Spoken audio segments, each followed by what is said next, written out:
बिस्मिल्लाहिर्रहमानिर्रहीम। आज का लेक्चर जो है वो लेक्चर नंबर 2 है। लेक्चर नंबर 2 में ये जो ऊपर का जो हिस्सा नज़र आ रहा है फाइल, एडिट और व्यू के नाम से, इसको मेन्यूज़ कहते हैं। ये जो हिस्सा है, जहाँ पे डॉट-डॉट सिंबल्स हैं, ये साइंस जो लगे हुए हैं, इधर से लेकर यहाँ तक, इसको बोलते हैं नेविगेशन बार।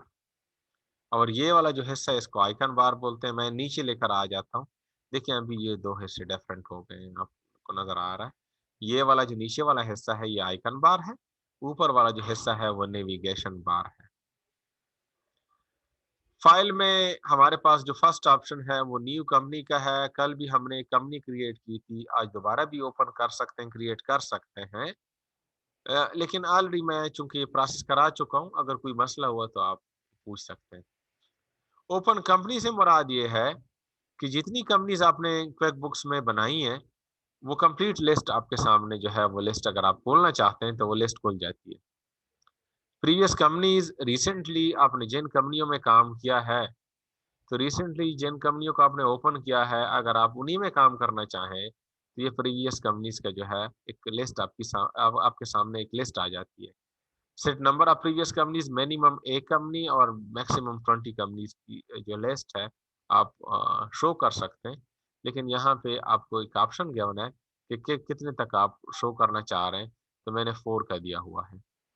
यहाँ पे मैं आपके लिए एक होम असाइनमेंट है, ये बताइएगा कि यहाँ पे मैं कह रहा हूँ कि मैं जीसीएमएस पेशावर का अकाउंटेंट हूँ। जीसीएमएस पेशावर एक कंपनी है। यहाँ पे मैं कह रहा हूँ कि 4 कंपनियों का डेटा आप ओपन करना चाहते हैं। तो मुझे जब मैं एक कंपनी का अकाउंटेंट हूँ, तो मैं 4 कंपनियों का डेटा कैसे मेंटेन कर सकता हूँ और मुझे क्यों कर इसकी ज़रूरत पड़ सकती है? इसका जवाब आप लोगों ने कल देना है। क्लोज़ कंपनी से मुराद ये है कि ये जो कंपनी बनी हुई है, इसको आपने क्लोज़ करना है।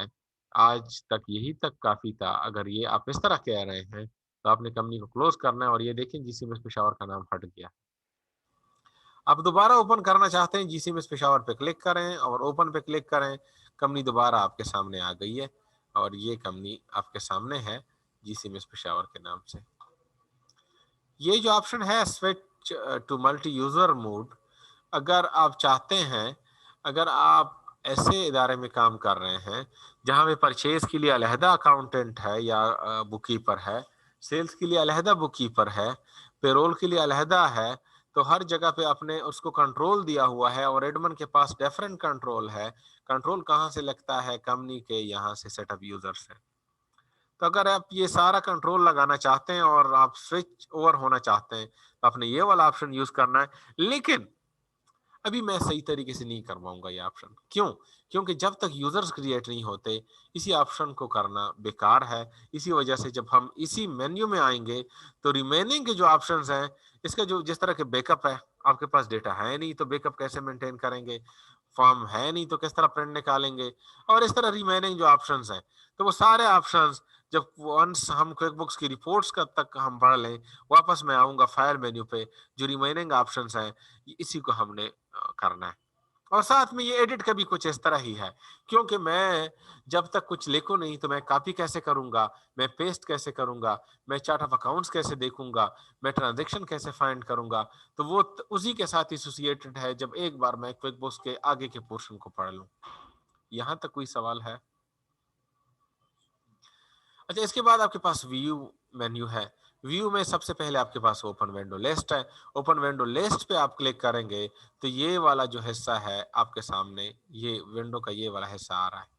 अभी आप जिस भी ऑप्शन पे क्लिक करते हैं, जो भी विंडो आप खोलते हैं, वो सारी विंडोज़ जो है आपके सामने आ जाती हैं और ये कंप्लीट लिस्ट है कि जितनी भी विंडोज़ आपने ओपन की हैं, यहाँ पे अगर मैं मैक्सिमाइज़ कर लूँ, फिर आपके लिए मुश्किल हो जाता है आपको ये पता चलाना कि कौन-सी विंडोज़ ओपन है। यहाँ से आप क्लिक कर सकते हैं कि जो भी विंडो ओपन हो, आप उसी पे क्लिक करें, तो वो विंडो आपके सामने जो है वो आ जाती है। नेक्स्ट ऑप्शन है आपके पास आइकन बार अनचेक करें, तो ये जो विंडो अ, सॉरी ये आइकन बार है ओपन विंडो लिस्ट, अगर आप अनचेक करें तो ये जो विंडो लिस्ट है ये हट जाती है। अगर आप दोबारा ओपन करें तो ये विंडो आ जाती है। इसके बाद नेक्स्ट जो ऑप्शन है आपके पास, नेक्स्ट ऑप्शन ये है कि आइकन बार अगर ये चेक हो तो ये नीचे का जो आइकन बार है ये शो होगा, अगर आप अनचेक करें तो हाइड हो जाता है। तो मैं चेक करूँगा तो ये आ जाता है। इसके बाद आपके पास कस्टमाइज़ आइकन बार है, इसको हम कल पढ़ेंगे कि हमने आइकन को कैसे कस्टमाइज़ करना है, ये मैं कल आपको पढ़ाऊँगा। ये आइकन बार हम ऐड कर सकते हैं और मैं रिमूव भी करवा सकता हूँ। तो यहीं तक था, कल इंशाल्लाह सेकंड लेक्चर में हाज़िर होंगे और तब तक के लिए अल्लाह हाफ़िज़।